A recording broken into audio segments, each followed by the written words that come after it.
دوستوں، میں ہوں ڈاکٹر قاسم فتیانہ، اور میں وقتاً فوقتاً آپ احباب سے مختلف موضوعات پہ مخاطب ہوتا رہتا ہوں۔ آج ایک بڑا دلچسپ موضوع میں آپ احباب کی نظر کرنے لگا ہوں، جسے یقیناً آپ پہلے سن تو آپ نے رکھا ہوگا، مگر کچھ لوگ یا بہت سارے لوگ اس کی حقیقت جانتے بھی ہوں گے، اور شاید بہت سارے لوگ نہ بھی جانتے ہوں گے۔ دوستو، آپ نے لفظ عطائی سن رکھا ہوگا، عطائیت، عطائی حکیم، عطائی ڈاکٹر یا عطائی طبیب۔ تو دوستو، ایک وقت تھا جب طب یونانی یا حکمت یا یہ جو جس پیشے سے طبیب لوگ وابستہ ہیں، اس کے اسکول کالجز نہیں تھے، جیسے کبھی ہومیوپیتھی کے بھی نہیں تھے۔ بالکل اسی طرح ایک وقت تھا کہ جو لوگ طب سیکھنے میں دلچسپی رکھتے تھے وہ کسی نامور حکیم کے پاس کام کیا کرتے تھے، ادب احترام سے ان سے سیکھتے تھے، اور چند مہینے یا چند سال ان کی پہلے تو دوائیاں کوٹتے ہوتے تھے، پہلے ویسے خدمت کیا کرتے تھے، پڑیاں بناتے ہوتے تھے یا جو بھی، پھر ان کی دوائیاں کوٹتے ہوتے تھے، دوائیاں کوٹنے کے بعد پھر انڈیپینڈنٹلی ان کی دوائیاں کوٹتے تھے، بناتے تھے۔ پھر جب انہیں یہ یقین ہو جاتا تھا کہ یہ بندہ خود سے اب دوائیاں بنا سکتا ہے، پہلے تو حکیم صاحب یا ڈاکٹر صاحب وہ خود ڈالا کرتے تھے اس میں نا جڑی بوٹیاں، تو وہ صرف کوٹتا ہوتا تھا شاگرد۔ کوٹنے کے بعد جب شاگرد کو اندازہ ہو گیا کہ اب یہ جڑی بوٹیاں ڈال کے یہ دوائی حکیم صاحب بناتے ہیں، اور اتنی ڈالنی ہے، اتنی تعداد ہونی ہے، اور اتنی جڑی بوٹیاں ہونی ہیں، تو وہ خود مختار طور پہ اس چیز جب بنانے لگ گیا تو جو حکیم صاحب ہوتے تھے وہ اجازت دے دیتے کہ فلاں فلاں نسخے میں جو چیزیں ڈلتی ہیں بھائی وہ بنا دو۔ پھر گریجولی آہستہ آہستہ جب وہ خود مختار طور پہ چند دوائیں بنانے لگ جاتا تھا، اور حکیم صاحب کو بھی اس پہ یقین آ جاتا تھا کہ اب ہاں یہ ماشاءاللہ اب یہ اس قابل ہو گیا ہے کہ خود سے دوائیاں بنا لے، تو ایک with the passage of time, ایک خاص وقت گزرنے کے بعد، سال 2 سال 4 سال یا جتنے بھی کہیں، جب وہ حکیم صاحب یہ سمجھتے تھے کہ اب یہ بندہ خود مختار طور پہ اپنا کلینک کر سکتا ہے، کلینک رن کر سکتا ہے، یا شفا خانہ یا مطب یا جو بھی اسے کہیں وہ بنا سکتا ہے، تو انہیں وہ ایک نا سرٹیفکیٹ ہاتھ سے لکھ کے دیا کرتے تھے، جس پہ لکھا ہوتا تھا کہ میرا فلاں فلاں شاگرد فلاں فلاں بندہ، اس نے میرے ساتھ اتنے مہینے یا اتنے سال کام کیا ہے، اور اس نے بڑی جانفشانی سے کام کیا ہے، جانفشانی سے سیکھا ہے، بڑے لگن، ادب اور احترام سے سیکھا ہے، اور میں فلاں فلاں حکیم یہ سمجھتا ہوں کہ اب یہ بندہ اپنا الگ سے شفا خانہ یا مطب بنا کے پریکٹس کر سکتا ہے، اور لوگوں کو مختلف بیماریاں جو بھی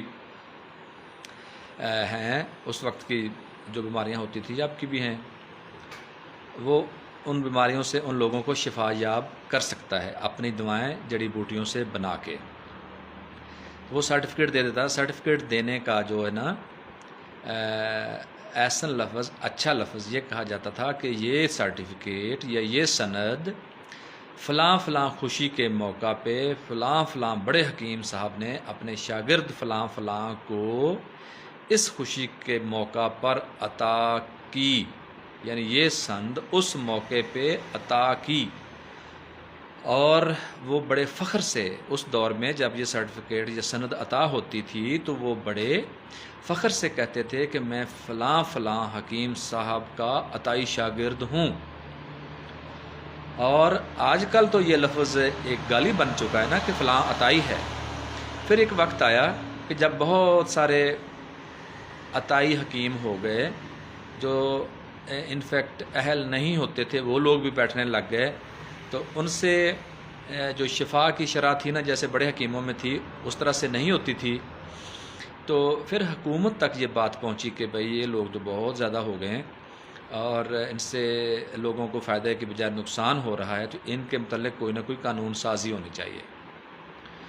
تو پھر ایسا ہوا کہ قانون بنا کہ ان لوگوں کے کالجز بنائے جائیں جن میں ان کو باقاعدہ سکھایا جائے، یہ پیشہ باقاعدہ طور پہ سکھایا جائے۔ میٹرک بیس ہوئی شروع میں،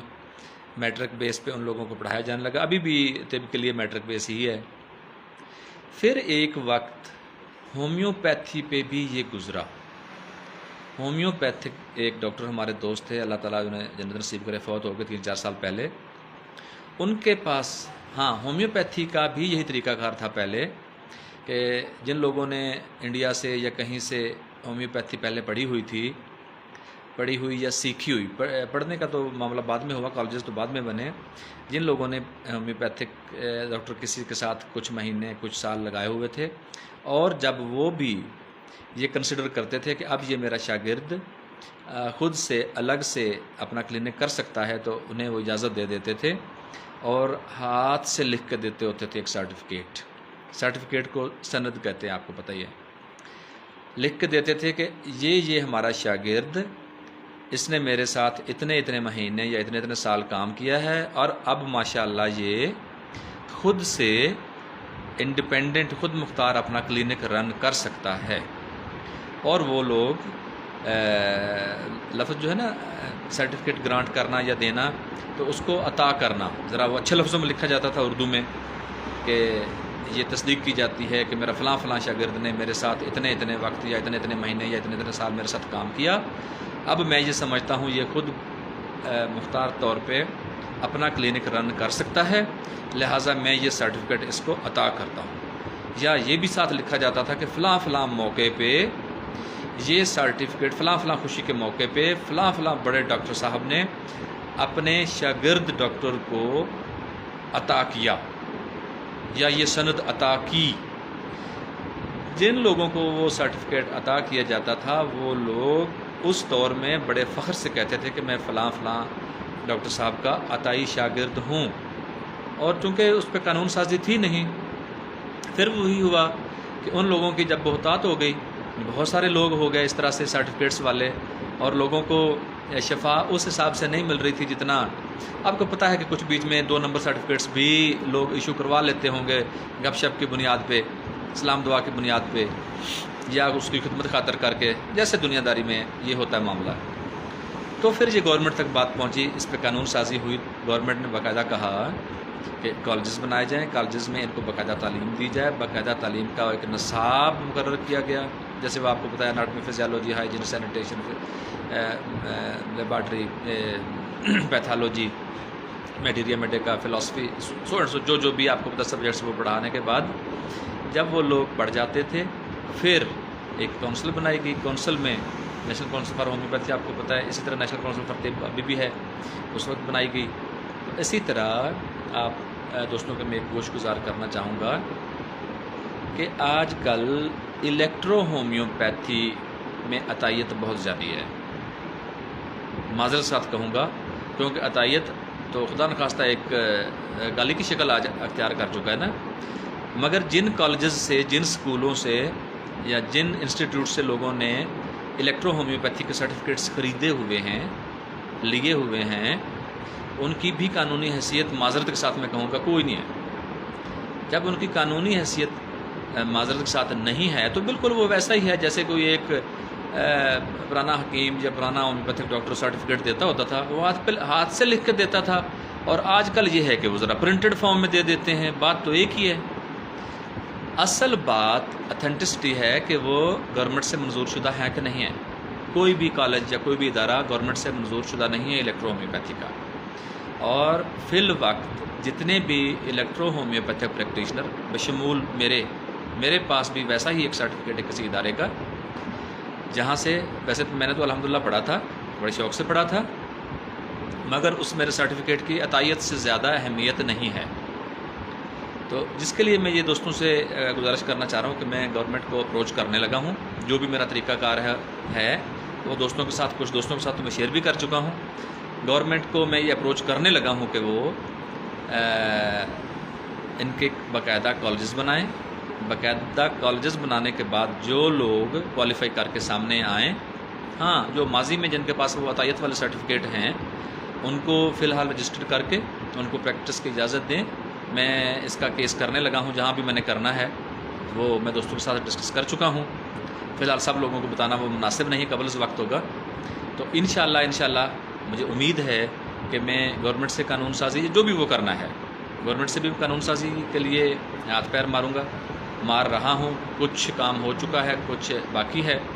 انشاءاللہ جیسے طب اور ہومیوپیتھی، آیورویدکس اور